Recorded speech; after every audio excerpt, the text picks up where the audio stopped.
All right, it's football time. Welcome back, everybody. Welcome back, everybody. Okay, it's great to have you here too. All right, I think that's how we're going to go this year. Beautiful. I'll open up with, the practice was, controlled today. As you can tell, we were indoors. Certainly when you have, an excited group of coaches and players that, have had a little time off. One of my biggest, concerns going into the first day is that we don't want to do too much. We want to obviously acclimatize the right way. Don't put ourselves in a position where we, get any soft tissue injuries and do too much today. So it really was just set up to, get the guys back into the structure of practice, how we practice. Thought it was good. I was really proud of the way they, were really focused on, what we asked them to do, and that's be, really understanding the technical and tactical aspects of practice. That's what we're trying to do. We're trying to lay down, the programming, so when we get to Florida State, just press play and go play fast. And so, but they did a nice job today. The tenets of what we want in practice and running out and doing it the right way, not having guys on the ground, not being sloppy, was really good for me. We've come a long way since the spring, so it's good to see that retention and feeling good about how to practice the right way. We got, obviously it's the first day, we've got a long way to go. We haven't decided on the quarterback obviously after today, so you can hold those questions. But clearly we'll continue to build on the workload in practice. We'll go inside again tomorrow, and then Saturday we'll head outside and begin to build the volume in the practices. So with that, we'll open up to questions. If you have a question, raise your hand, we'll get a mic to you. Hey, Coach Kelly, I'm right here in the middle. Garland Gillen, Fox 8. I know you said, you just joked about you're not going to make an announcement on the quarterback position today, but how excited are guys, the quarterbacks, that you're, I guess, a week in, you're going to start doing things that are geared toward what they do? Are they excited to not just do the basic stuff? They can finally get some stuff. Jay can do his own thing. Miles can. How excited are the guys that they get to finally do some things that gear more to them? Yeah, I think they're all anxious to prove what they can do. They want that opportunity. So, they've prepared really hard, all of them. They're all in great shape. Their mental preparation, you can see it's so, further along than it was now that they know the playbook. So I think they're all anxious to get out there and, have the opportunities to showcase what they can do. And today, again, was much more of, an understanding of, the basic tenets of, footwork and across the field progressions, those kinds of things. And you can see that they're already past that. They're ready to move to the next level. Ryan here in the middle, Wilson Isaiah with the Advocate. Yeah.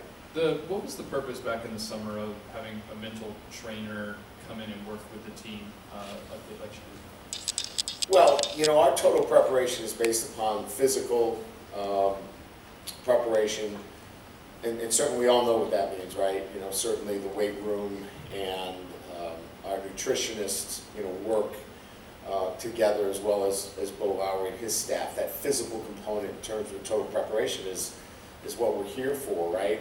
I already mentioned the technical and tactical, how important that is, right? The total preparation of a football team and a football player. But the mental preparation is absolutely crucial as well. And so, having a mental performance coach and building, the brain is similar to a muscle. You have to train it as well. And so, mental performance is the weight room for the brain for us. And so that's an important piece in our total preparation. And we laid down the foundational principles for our football team and helping them understand how important that is in their total preparation. So they have the tools, they have a tool belt to help them through things like confidence, things like emotional control. How they think on a day-to-day basis really matters. And a mental performance coach that we have, and Dr. Sulkin, who's been with me now 7 years, really can be a great asset for us. Hey, Coach, here in the back. Keishawn Butte, where do you see him right now with his health, and what kind of potential? Is he a guy that could win the Blitnikoff for you if he plays up to potential? Well, this was my first glimpse at him, quite frankly, and you know, he's an explosive player. He's learning how to practice. You know, today he was a guy that I had to, you know, remind him a little bit about how to practice the right way. But, you know, he's so committed. He's worked so hard. I'm excited, you know, for him really, because you can see his potential is one of, can he be the best receiver in the country? I think he can be. But you got to go out and do it. I just like the fact that he is totally committed to what we're doing and how we're doing it. And now he got a chance to see how we practice for the first time. And, you know, he picked that up today as well. His player load was pretty high today. It's probably a little bit more than we maybe thought that we wanted for him, but he handled it well, and I expect him to even continue to build on that. So, yes and yes to all those things, and excited that he's with us. Ryan, some logistical questions, I guess, if you would. How do you want this first week to work for the team? What do you want them to get at the end of the week? And then, so we can kind of quash all the quarterback stuff, how do you want to work those reps so that no one really reads into who's where with what? Well, I want to get through these last 2 days, you know, today and tomorrow, as academic days, because we have a number of guys that are in our C session for academics. So that, and as I mentioned, we really have this planned out as a 7-day kind of acclimatization with, you know, the 2 days in spider pads and helmets, 3 days in shoulder pads. Our 6th day, obviously, will be our full contact. Then we get the 7th day where it's a day off. So really, the focus here is let's get through this first week and make sure we make good choices and good decisions as it relates to the health and the acclimatization of our football team, and then really ramp it up as it gets to the quarterback situation. So you're not going to see much separation in the first 7 days. That'll begin to take shape and form as we get into down and distance situations. So, for example, these first 2 days are really P and 10, meaning you're just dialing up, you know, every play that is not even a down and distance play. Practice 3, we start to get into some second down. Practice 4 and 5, you start to see a little bit of third down situations. And when we get into that 6th day, you'll start to see a little bit more third down and long, where now you can start to see some play calling that is going to be situated for, you know, the quarterbacks. So it's not going to be until that second kind of rack, if you will, that second week where we start to, you know, pin some plays on quarterbacks. Chessa Boucher with NBC 33. Aside from Keishawn Butte, you have that loaded wideout room. Is there anybody that kind of you're expecting to have a breakout fall camp? I'm not just saying this, but to be positive, but, you know, I'm Thomas, Neighbors, you know, Hilton, you know, I'd like to see them all, you know, continue to develop because they are young receivers. Those would be the guys in particular.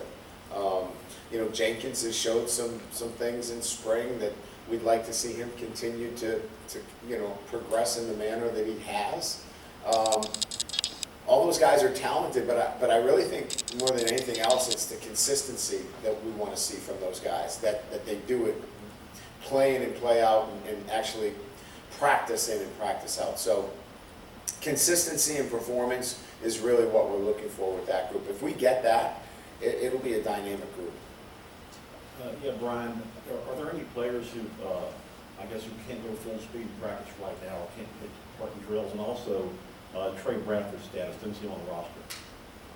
Yeah, Trey has been separated from the university, and that's, you know, there are Buckley, you know, laws that I can't get into specifics there, but he is no longer on the roster.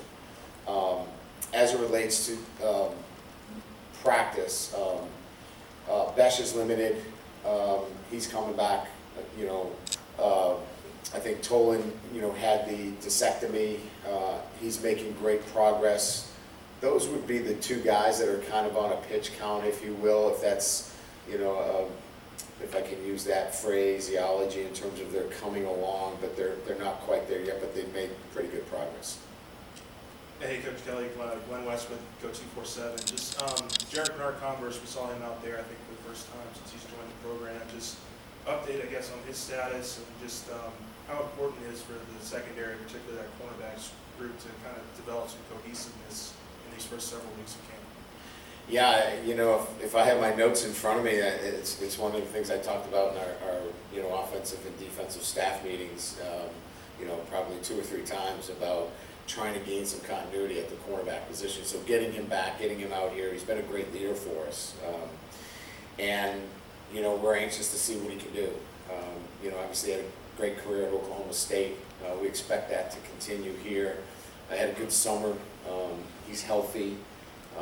And he's played a lot of football. So the expectations are that he's going to impact what we do. But now I think the big thing here is to gain some continuity at that, that position, and that's why we went into the transfer portal and feel very fortunate to have him. Hey Coach, Bree Andrews, LSU Tiger TV. With John Emery being able to come back this season and Lonnie Goodman being able to come back, how would you describe the depth in the running back room and how that's really come together? And is there anybody there that's really stood out to you? Not yet. I mean, they're all going to have a great chance, to contribute. I really like the depth of the group. You had, Kane to that mix as well. And I think, all of them have a chance to contribute, much like we saw in the spring game where we had a lot of guys contribute. I think that that's going to be probably what happens here this year, and I'm okay with that. I think that's great. I mean, I think all of them are very competitive and all bring a little bit something different to the table, but all will contribute in some fashion. Bernie Miller with The Athletic.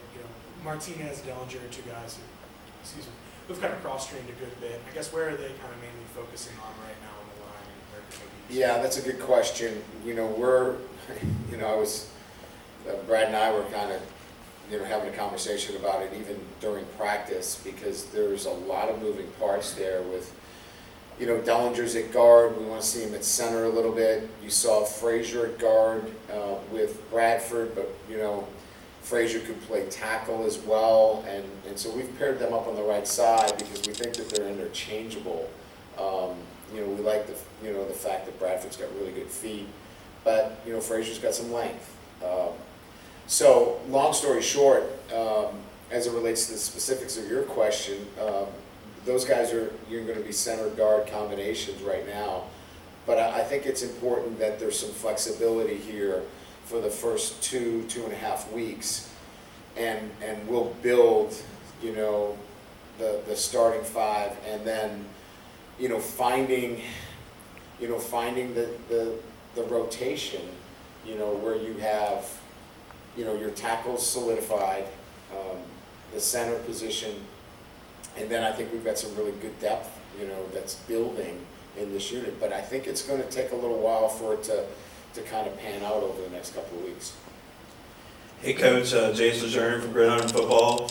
I know you signed a really talented transfer portal class. Talk about just trying to get those guys accumulated to the program and also getting the veterans their reps as well. Yeah, so we kind of went through that in the spring because most of those guys were here as it relates to the transfer portal. So they assimilated very well, they fit in very well, and they got a lot of work in the spring, and then had a really good summer. So I would say that in itself has kind of already played itself out, and they've immersed themselves into the program and are seen now as one, in terms of the program themselves. So yeah, whether it's a wide receiver or whether it's a running back, I mean, obviously Kane is new to the program, but other than that, everybody is kind of assimilated quite well back into the program. Hey Coach, of the guys who weren't here this spring, I'm kind of curious who sort of stepped up today, and it seems like they were here during the spring, even though they weren't. You know, I don't know that there was anybody that particularly, you know, we hadn't seen Seven before, Seven Banks, you know, obviously he was out here today in a little bit of a limited fashion.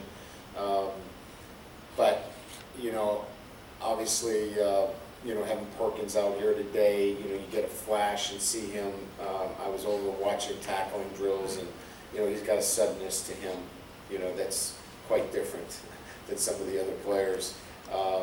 So, you know, I think there's a couple of players that kind of flash at you. You know, I like the way Bordelon moves around, you know, athletic. You know, he's a big, strapping kid that moves well.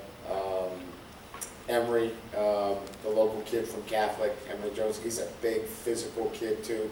So those guys kind of jump out at you a little bit, that they look more than just, you know, the typical, you know, freshman coming in. These guys are physically mature and handle themselves, you know, very well. Coach, we'll take two more, Brett, and then Lee. Over here, Brett Martell with the AP out of New Orleans. Could you compare maybe relative to, you know, longer stretches in your career where you had relative, you know, coaching staff and roster stability, just how you feel about the amount of decisions that a mostly new staff here has to make about a roster with a lot of new players between now and week 1? It's a good question, and I think it's been answered by the way these questions have been posed as to whether it's the offensive line, which I said, I think, be patient, the quarterback position, the cornerback position. I think that those three critical areas, right? You know, corners, offensive line, and quarterback. You know, a lot of good and bad things happen in those units, and there's questions that have to be answered. Now, I stand here in front of you feeling pretty good about the players that we've put together in a very short order that can go out and play at a high level in the SEC, but the fact of the matter remains, we got to figure out who those guys are. And so we're going to go through camp and you know, have to make some tough decisions and quite frankly, rely on evaluations in camp to do that, and that's a little bit different in my years. Generally, we've had guys kind of, you know, everyone says the depth chart, it's always open, but, you know, you always have a guy penciled in somewhere. There's not a lot of penciling in yet. So, yes, to your questions, there's some work to be done. Coach, Leah Van, the Advocate. Traditionally, the number 18 has been very special to this team. Are you looking to continue that tradition, and when do you hope to find a player to wear that jersey number? Yeah, I think the tradition is real and needs to continue. I've talked to the team about it. They believe in it as well. It's you know, we believe that number represents somebody that brings all the traits every day. If 7 is the most talented player from the state of Louisiana, we think that 18 is the one that brings all those traits that come to that player that leads in an extraordinary manner. You know, the attention to detail, you know, just a great focus, represent your program in a positive way, both in the classroom and the community, you know, on the field. And so that's kind of what 18, you know, means, and it's important. And so we're going to award it to a deserving player. We're just not going to do that today. But it's coming. Stay tuned. I think you guys will show up. Thank you.